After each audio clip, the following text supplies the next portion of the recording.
Hello साथियों, welcome to planet 4। आप सभी को प्लेनेट 4 विक्रम का नमस्कार। बांग्लादेश के प्रमुख सलाहकार मोहम्मद यूनुस का दावा, देश के भीतर और बाहर से हमला हो चुका है और भारत को इसके पीछे बताया जा रहा है।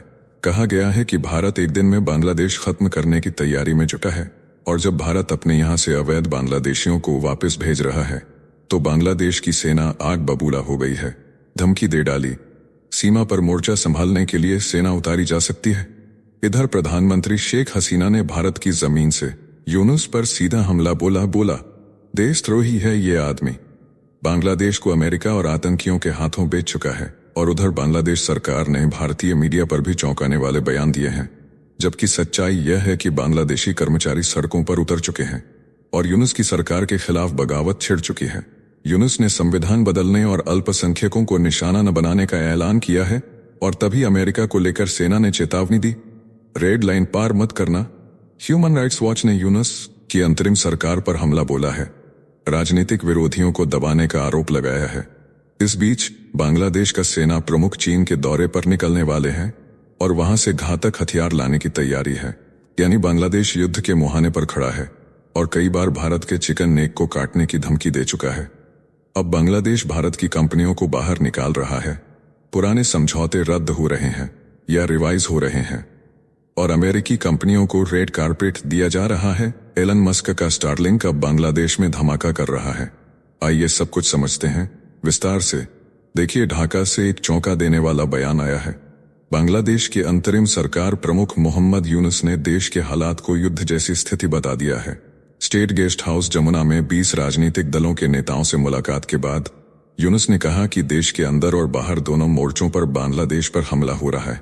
सब कुछ ध्वस्त हो चुका है और अब हम फिर से गुलामी की ओर बढ़ रहे हैं।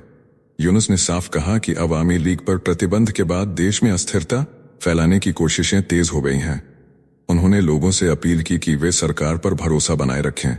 यूनुस ने सभी दलों को भरोसा दिलाया कि वह ऐसा कोई फैसला नहीं लेंगे जिससे देश को नुकसान हो, जबकि मोहम्मद यूनुस के कार्यकाल में बांग्लादेश लोकतंत्र से तानाशाही की तरफ लुढ़क रहा है।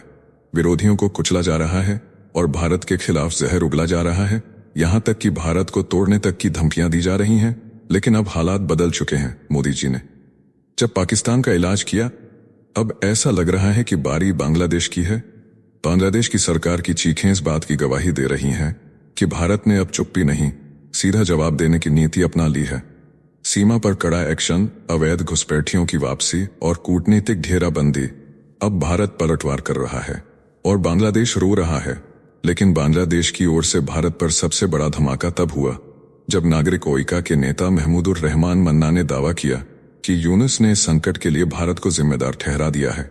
यूनुस के हवाले से मन्ना ने कहा कि भारत बांग्लादेश में हो रहे बदलावों को स्वीकार नहीं कर पा रहा।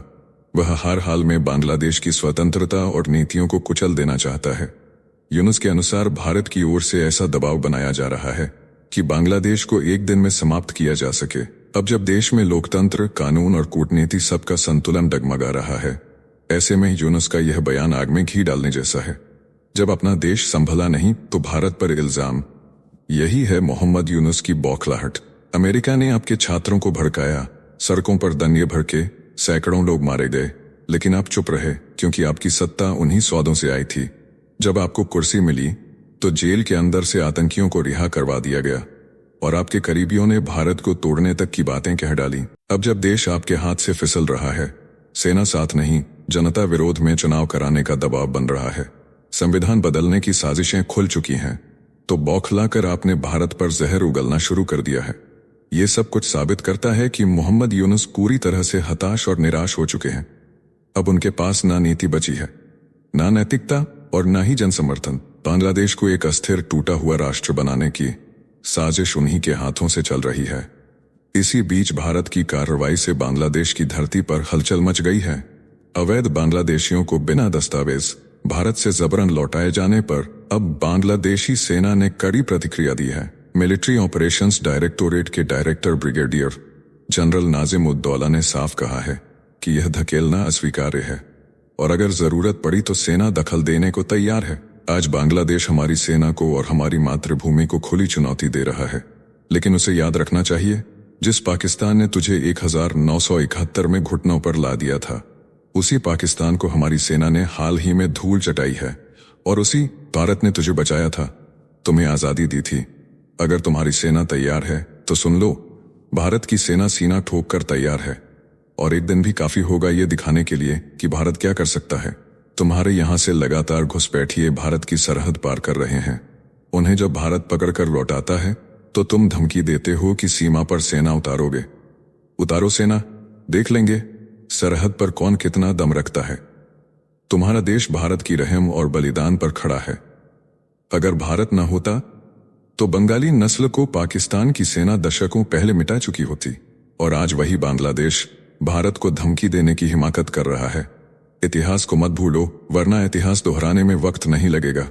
भारत में करीब 2 करोड़ अवैध बांग्लादेशी रह रहे हैं, जिनमें से कई को बीते दिनों भारत ने पकड़कर सीमा पर बॉर्डर गार्ड बांग्लादेश यानी बीजीबी को सौंपा है। इसी कार्रवाई पर बांग्लादेशी सेना ने नाराजगी जताई है और चेताया है कि स्थिति बिगड़ी तो फौज उतरेगी।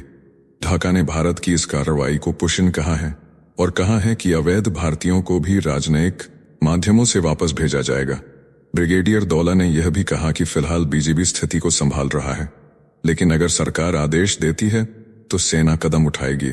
उधर बांग्लादेश की राजनीति में भूचाल ला देने वाला बयान आया है पूर्व प्रधानमंत्री शेख हसीना की तरफ से।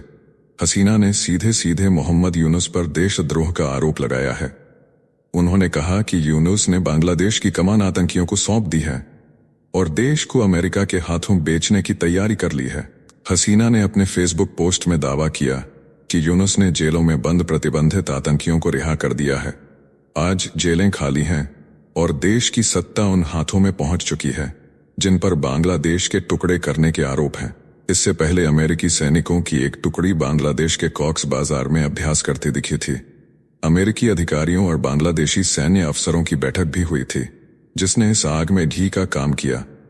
हसीना ने कहा कि मेरे पिता ने अमेरिका को सेंट मार्टिन द्वीप देने से इनकार किया था और उन्हें इसकी कीमत अपनी जान देकर चुकानी पड़ी, लेकिन यूनुस सत्ता बचाने के लिए वही द्वीप अब अमेरिका को सौंपने की तैयारी में है। सेंट मार्टिन द्वीप सिर्फ 3 वर्ग किलोमीटर का छोटा टुकड़ा है, लेकिन इसका भू राजनीतिक महत्व बहुत बड़ा है। बंगाल की खाड़ी से लेकर मलक्का स्ट्रेट तक अमेरिका और चीन की निगाहें इस पर टिकी हैं। इसी दौरान ढाका से आई बड़ी खबर ने भारत बांग्लादेश रिश्तों में हलचल मचा दी है। मोहम्मद यूनुस की अगुवाई वाली बांग्लादेश की अंतरिम सरकार ने भारतीय मीडिया पर बड़ा आरोप लगाया है। बांग्लादेश सरकार का कहना है कि भारतीय मीडिया यूनुस और सेना प्रमुख वकार उज जमान के बीच संघर्ष की झूठी कहानियां गढ़ रहा है। सरकार के एक्स हैंडल से साफ कहा गया कि भारतीय मीडिया ने गुमनाम स्रोतों के आधार पर झूठी और भ्रामक रिपोर्ट्स फैलाई है। CNN न्यूज 18 और फर्स्ट पोस्ट जैसे बड़े प्लेटफॉर्म पर यह दावा किया गया कि सेना प्रमुख यूनुस को हटाने के सभी विकल्पों पर विचार कर रहे हैं। यह भी कहा गया कि अगर सत्ता हस्तांतरण नहीं हुआ तो सेना राष्ट्रपति मोहम्मद शहाबुद्दीन पर आपातकाल लागू करने का दबाव बना सकती है। इसके बाद अंतरिम सरकार भंग की जा सकती है और जल्द चुनाव कराने की साजिश रची जा सकती है। बांग्लादेश सरकार ने इन सभी दावों को बकवास और मनगढ़ंत करार देते हुए भारतीय मीडिया को आड़े हाथों लिया है। ब्रिगेडियर जनरल नाजिम उद दौला ने स्पष्ट किया कि सेना और सरकार के बीच कोई तनाव नहीं है। सेना अपने हर आदेश को पूरी निष्ठा से निभा रही है, जबकि सच्चाई यह है कि बांग्लादेश की राजनीति एक बार फिर उबाल पर है और इस बार आग लगी है सरकारी कर्मचारियों के गुस्से से। देश के कोने कोने में यूनुस सरकार के खिलाफ नाराजगी का विस्फोट हो चुका है। सोमवार को प्राथमिक स्कूलों के हजारों शिक्षकों ने अनिश्चितकालीन हड़ताल का ऐलान कर दिया है। यूनुस सरकार ने एक ऐसा अध्यादेश जारी किया है जिसने नौकरशाही में बगावत छेड़ दी है। अब लोक प्रशासन मंत्रालय को यह अधिकार मिल चुका है कि वह बिना लंबी प्रक्रिया के किसी भी कर्मचारी को बर्खास्त कर सकता है। इस फैसले को सरकारी कर्मचारियों ने दमनकारी बताते हुए सड़कों पर उतरने का ऐलान कर दिया है। उधर प्राथमिक शिक्षक वेतन बढ़ाने की मांग के साथ कामकाज छोड़ चुके हैं। इससे पहले राष्ट्रीय राजस्व बोर्ड के कर्मचारियों ने भी ऐसा ही दबाव बनाया था और यूनुस सरकार को पीछे हटना पड़ा था। 84 वर्षीय मोहम्मद यूनुस, जो पिछले वर्ष 8 अगस्त को अंतरिम सरकार के मुख्य सलाहकार बने थे, अब चौतरफा दबाव में हैं। एक ओर छात्र संगठनों की मांग है कि दिसंबर तक चुनाव हों, दूसरी ओर सेना प्रमुख जनरल वकार उस जमान भी खुलकर इस मांग का समर्थन कर चुके हैं। बीच में यह खबर भी उड़ी कि यूनुस इस्तीफे की सोच रहे हैं, लेकिन उनके सलाहकार ने साफ कर दिया कि वे अभी कहीं नहीं जा रहे।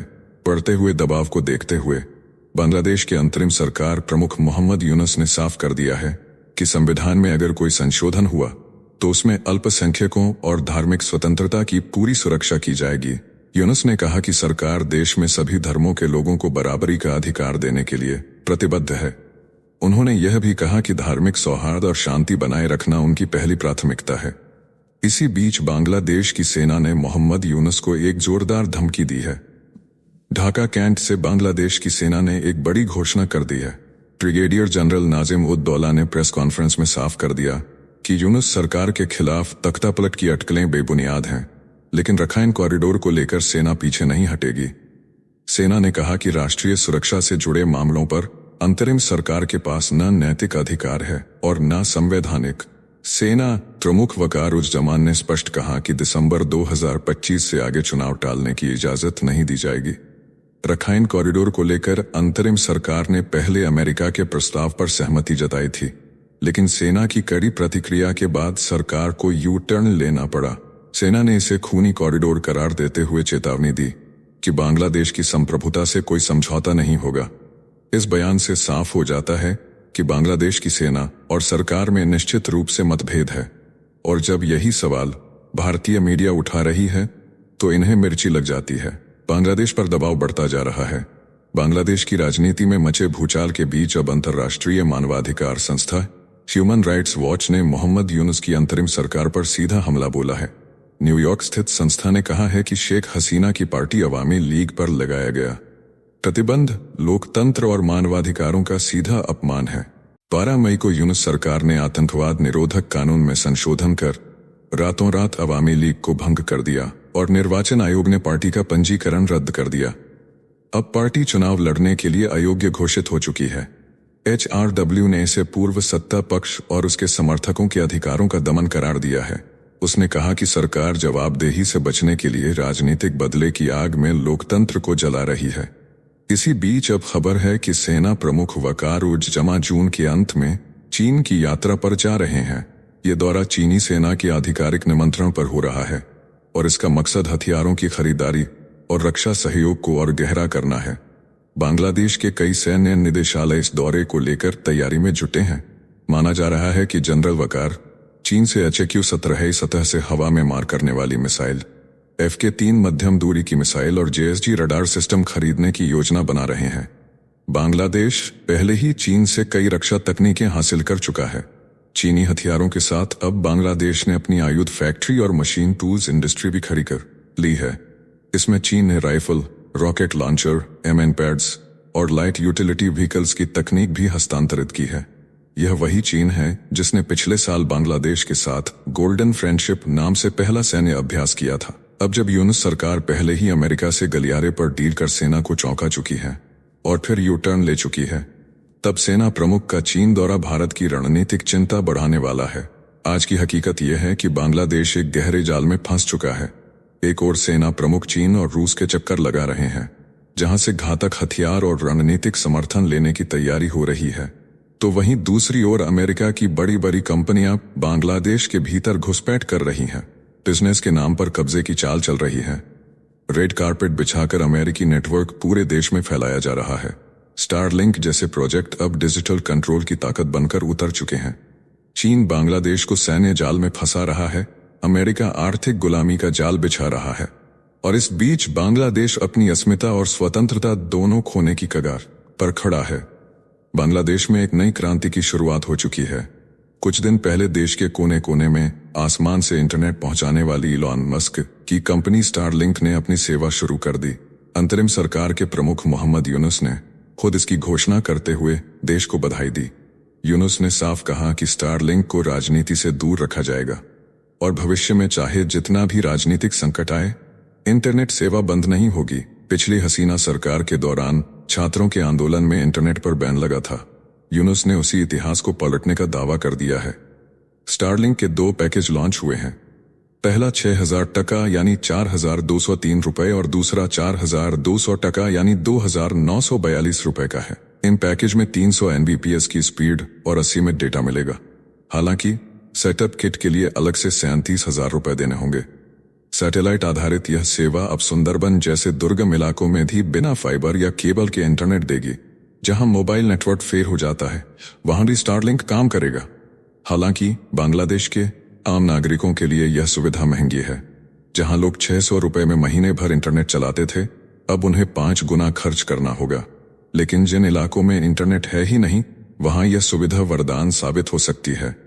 यह सब तब संभव हो सका जब फरवरी 2025 में यूनुस और मस्क के बीच फोन पर बातचीत हुई। यूनुस ने स्टारलिंक को देश में लाने के लिए 90 दिन का आदेश दिया और कंपनी ने महज 56 दिन में सेवा शुरू कर दी। स्टारलिंक अब तक 130 देशों में सक्रिय है। भारत में भी इसके आने की चर्चा तेज है। इस वीडियो में फिलहाल इतना ही। जल्द मिलते हैं एक और नई अपडेट के साथ। जाने से पहले वीडियो को लाइक करके चैनल को सब्सक्राइब कर लें।